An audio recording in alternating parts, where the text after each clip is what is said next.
नमस्कार, MDP news 24 में स्वागत है। मैं हूं उमेश मिश्रा। बढ़ते हैं आगे खबरों की ओर।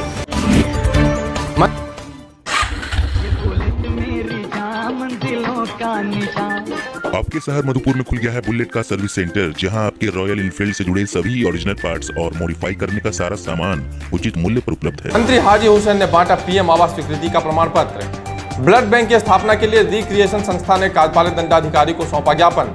दुमका जिले के रामगढ़ और सरैयाहाट प्रखंड में बालू माफियाओं की चांदी ही चांदी। मधुपुर में 11वीं की नामांकन शुल्क में हुई बढ़ोतरी को लेकर अखिल भारतीय विद्यार्थी परिषद ने जताया विरोध। शिक्षक दिवस के अवसर पर देवघर के एसडीपीओ विकास चंद्र श्रीवास्तव हुए सम्मानित।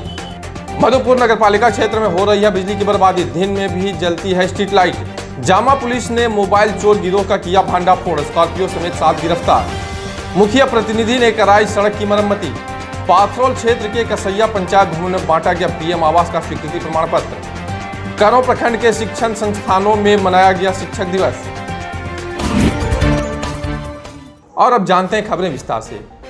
मार्गो मुंडा प्रखंड के कानो पंचायत के कार्यालय में आयोजित प्रधानमंत्री आवास योजना प्रमाण पत्र वितरण समारोह में सूबे के अल्पसंख्यक व कल्याण निबंधन मंत्री हाजी हुसैन अंसारी ने प्रखंड अंतर्गत स्वीकृत पीएम आवास के लाभुकों को अपने हाथों से प्रधानमंत्री आवास स्वीकृति प्रमाण पत्र वितरण किया। मंत्री ने आवास लाभुकों से कहा कि जल्द से जल्द अपना आवास का निर्माण कार्य आरंभ करें। वीडियो संतोष कुमार चौधरी ने बताया कि प्रखंड के सभी पंचायतों में कुल 1200 पीएम आवास की स्वीकृति हुई है। आज मंत्री के हाथों करीबन 800 पीएम आवास के लाभुकों को प्रमाण पत्र वितरण कर दिया गया है। मौके पर सभी पंचायत के मुखिया और पंचायत सचिव उपस्थित रहे। जो प्रधानमंत्री आवास संचलन हुआ है, आज मार्गो मुंडा ब्लॉक का कानों पंचायत में पूरे ब्लॉक लोगों को यहाँ पर सूची पर दिया गया है। तो सब हिदायत दे दिया है कि उसको अपना बनाए। उस साल 1200 है, 1240 जो पूरा सेंक्शन है इस साल का वो सबको दिया जाएगा। और हमें सख्त निर्देश दिया जो किसी कर्मचारी के थ्रू किसी को नहीं दिया जाएगा, बल्कि ब्लॉक में ब्लॉक दिवस है उसे वहाँ बुला करके मित्र साहब रहेंगे और मुख्यालय रहेंगे, तो अपने हाथ से सबको देंगे ताकि कहीं गड़बड़ का मौका नहीं मिले। ऐसा भी मिल जाएगा जब जल्दी होते हैं तब काम को करवाएंगे।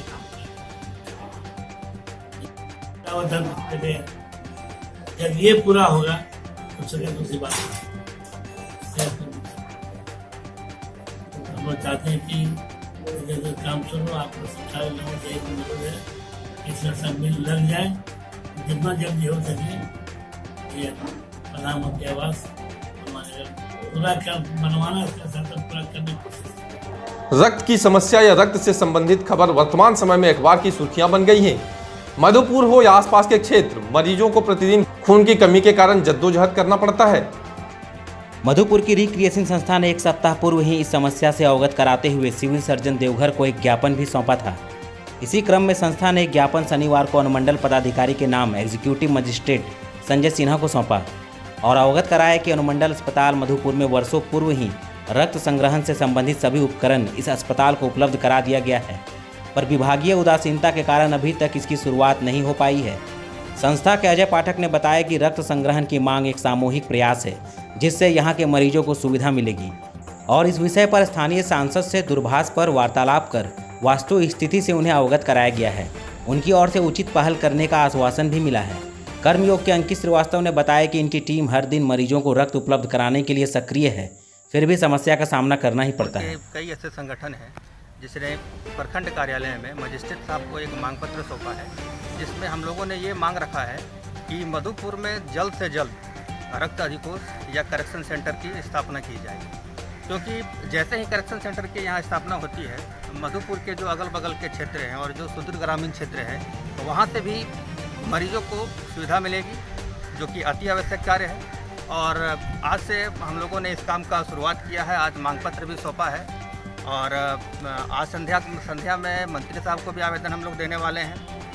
और एक समय सीमा के अंतराल अगर ये काम नहीं होती है तो हम सब मिलकर योजनाबद्ध तरीके से आंदोलन के लिए मजबूर हैं। बहुत बहुत धन्यवाद। रामगढ़ थाना क्षेत्र में खनन विभाग की उदासीनता के कारण बालू माफियाओं का दौर इन दिनों चरम पर है। बालू माफिया मनमानी ढंग से जहां मर्जी हुई वहीं झाड़ियों के बीच बालू डंप कर अपना बालू का अवैध धंधा शुरू कर देते हैं।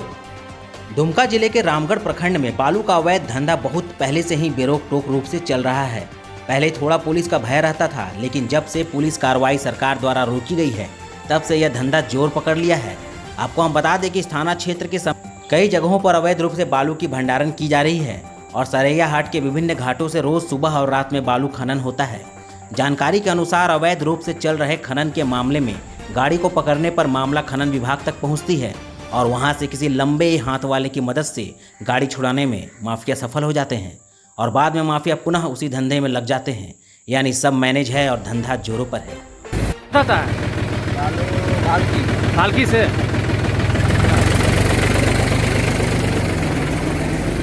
मधुपुर महाविद्यालय में सत्र 2020-21 के लिए 11वीं में नामांकन शुल्क की बढ़ोतरी को लेकर एबीवीपी मधुपुर के कार्यकर्ताओं ने विरोध जताते हुए महाविद्यालय के प्रधानाचार्य को एक आवेदन देकर शुल्क में कमी करने की मांग की है। आवेदन में लिखा गया है कि यदि नामांकन शुल्क में कमी नहीं की गई तो अखिल भारतीय विद्यार्थी परिषद के कार्यकर्ता चुप नहीं बैठेंगे।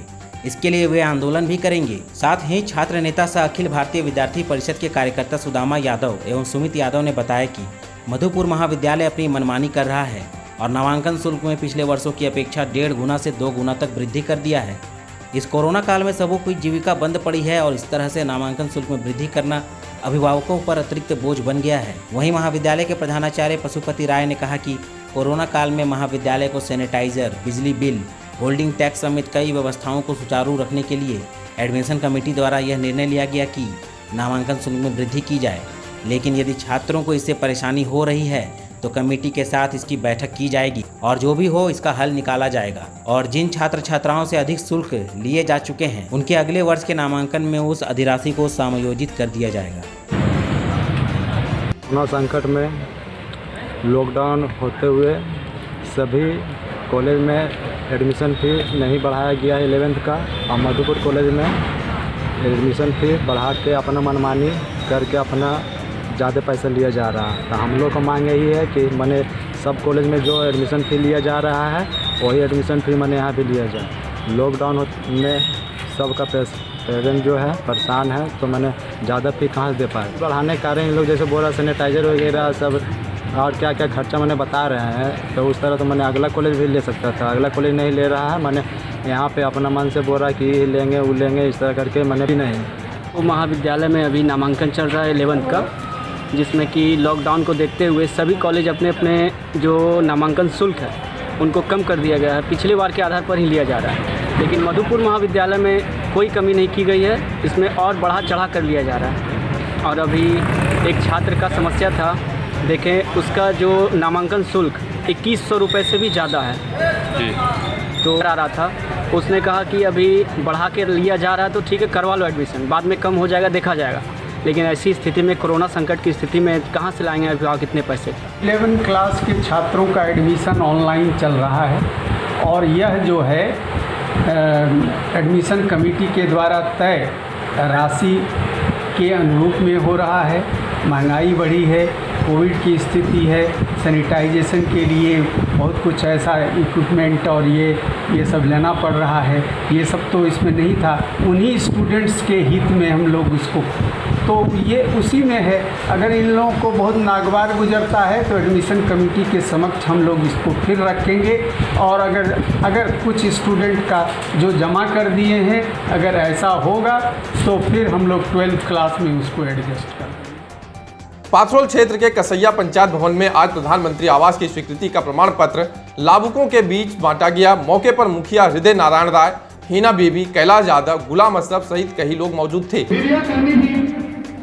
आए हुए हैं, अंत में मैं इनका भी हार्दिक स्वागत करता हूं कि ये लोकतंत्र के चौथे स्तंभ हैं। सरकार की योजनाओं को लोगों को तक पहुंचाने का जो महत्वपूर्ण भूमिका अदा करते हैं, मैं इनका भी हार्दिक स्वागत करता हूं। शिक्षक दिवस के अवसर पर अनुमंडल के करो प्रखंड अंतर्गत विभिन्न शिक्षण संस्थानों में सामाजिक संगठनों के द्वारा आज महामानव सर्वपल्ली राधाकृष्णन की तस्वीर पर फूल माला चढ़ाकर उनके जीवन के संघर्षों को याद किया गया। इस अवसर पर प्रोजेक्ट कन्या विद्यालय में भी शिक्षकों ने डॉक्टर सर्वपल्ली राधाकृष्णन की तस्वीर पर फूल चढ़ाकर उनके कर्मों को याद किया। स्थानीय शिशु मंदिर में भी एक सादे समारोह में आचार्य शक्ति गोस्वामी के नेतृत्व में पूरे आचार्य परिवार के द्वारा डॉक्टर राधाकृष्णन को नमन किया गया। मौके पर आचार्य शक्ति गोस्वामी ने कहा कि शिक्षक का स्थान समाज में सर्वोपरि होता है। शिक्षक जीना और लड़ना सिखाता है, जीतना सिखाता है। शिक्षक अंधकार से प्रकाश की ओर लेकर जाते हैं। मौके पर वीरेंद्र सिंह, परिमल बल, विवेक चंद्र, काजल सिंह सहित कई शिक्षकगण उपस्थित थे। विवेक बल है क्या? और अब वक्त हो चला है ब्रेक का। लौटते हैं छोटे से ब्रेक के बाद खबरों का सिलसिला जारी रहेगा हमारे सहयोगी सूफिया आफरीन के साथ।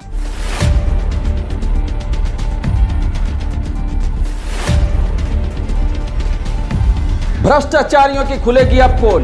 एमडीपी न्यूज लेकर आया है हकीकत, सच से कराएगी आपको रूबरू। अपराधों की तह तक एमडीपी न्यूज चप्पे चप्पे पर रखती है नजर।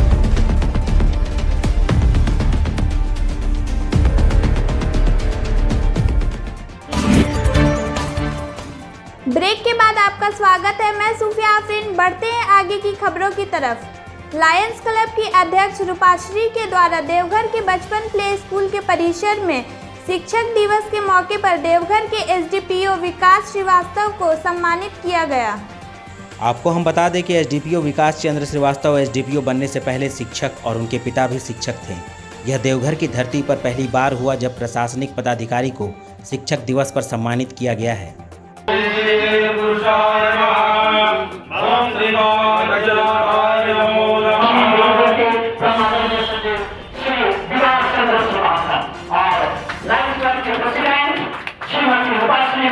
अभिनंदन करते हुए, स्वागत करते हुए, ये देखिए एक परंपरा रही है ये भारतीय संस्कृति की और सर्वपल्ली राधाकृष्णन का ये सम्मान लंबे रुपयों का बाबा जगन्नाथ के मैं आप सभी का बहुत बहुत धन्यवाद। आप लोगों ने एक नई आयाम शुरू की है, एक नई परंपरा की शुरुआत हुई आज मान सकते हैं। एक वर्दी वाले पुलिस वाले का इतना सम्मान निश्चित तौर पर पूरे पुलिस महकमा की ओर से पुलिस शिक्षक की भूमिका में भी सामने है, क्या कहेंगे पुलिस? शिक्षक दिवस पर जो एक शिक्षक दिवस शिक्षकों की मूल्य का जो मूल्यांकन किया गया है इस परिसर में बचपन स्कूल और लायंस क्लब के सौजन्य से उन सभी का मैं बहुत बहुत कोटि कोटि नमन करता हूं और पूरे शिक्षकगणों का मेरा प्रणाम। शिक्षक दिवस के अवसर पर सभी को बहुत बहुत शुभकामनाएं मेरी तरफ से।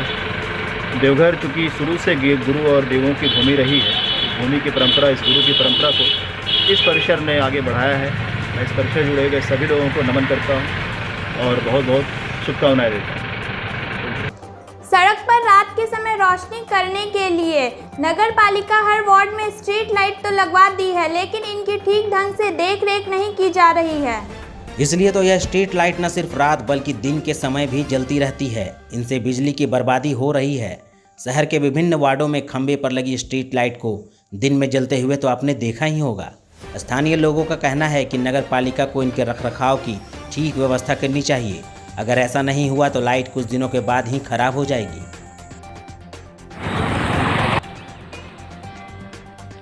जिले के जामा क्षेत्र के जामा हटिया से मोबाइल चोर गिरोह को जामा पुलिस ने रंगे हाथ धर दबोचा है। मिली जानकारी के अनुसार मुफस्सिल थाना क्षेत्र के बेदिया गांव के रहने वाले केदार मंडल ने जामा थाना को लिखित आवेदन देकर बताया है कि वह गुरुवार को जामा हटिया सब्जी खरीदने के लिए गया था।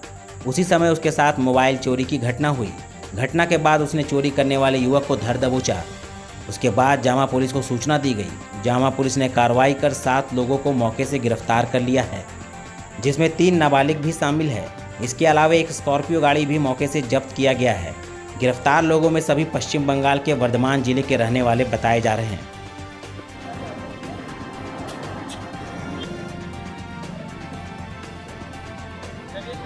मार्गोमुंडा प्रखंड के मुरली पहाड़ी पंचायत के मुख्य प्रतिनिधि खुदा बख्श ने मुरली पहाड़ी आदिवासी टोला से विद्यालय होते हुए लगभग 1 किलोमीटर तक की सड़क अपने निजी खर्च से मरम्मत कराया है। उन्होंने बताया कि ग्रामीणों ने मेरे पास इसकी सूचना दी थी कि यह सड़क काफ़ी जर्जर हो गई है। इसी के मद्देनज़र मैंने अपने निजी खर्चे से सड़क की मरम्मती करवाई है। वहीं राहगीरों ने बताया कि पहले इस सड़क में पैदल चलना भी दुश्वार था। सड़क की दशा काफ़ी खराब हो चुकी थी। अब यह सड़क चलने योग्य हो गया है। हाँ इस तरह के आने जाने के लिए इतना दिक्कत हो रहा था कि पूरा दलदल हो गया था। तो यहाँ के ग्रामीण मुखिया से अनुरोध किया कि सड़क को जैसा मरम्मती किया जाए। इसी मुखिया ने ग्रामीणों की बात को समझा और सड़क का मरम्मती कर दिया और अच्छा तरह बना दिया ताकि आने जाने में दिक्कत नहीं हो सके। इसके बारे में बताइए। हाँ इसके बारे में क्या बताएं। इसके बारे में ये है कहना कि मतलब इससे पहले ये बहुत ख़राब था और यहाँ पे 4 व्हीलर तो छोड़ दीजिए 2 व्हीलर लेकर के चलना भी मुश्किल था। तो अभी कहीं ना कहीं मतलब इनको मुबारकबाद है। किनको? मुखिया साहब ने किया है तो इनको हमारी तरफ से मुबारकबाद है कि इन्होंने अच्छा किया है, इसकी मरम्मत की है। आज के लिए बस इतना ही। कल फिर मिलेंगे कुछ नई खबरों के साथ। तब तक मुझे दीजिए इजाज़त। नमस्कार।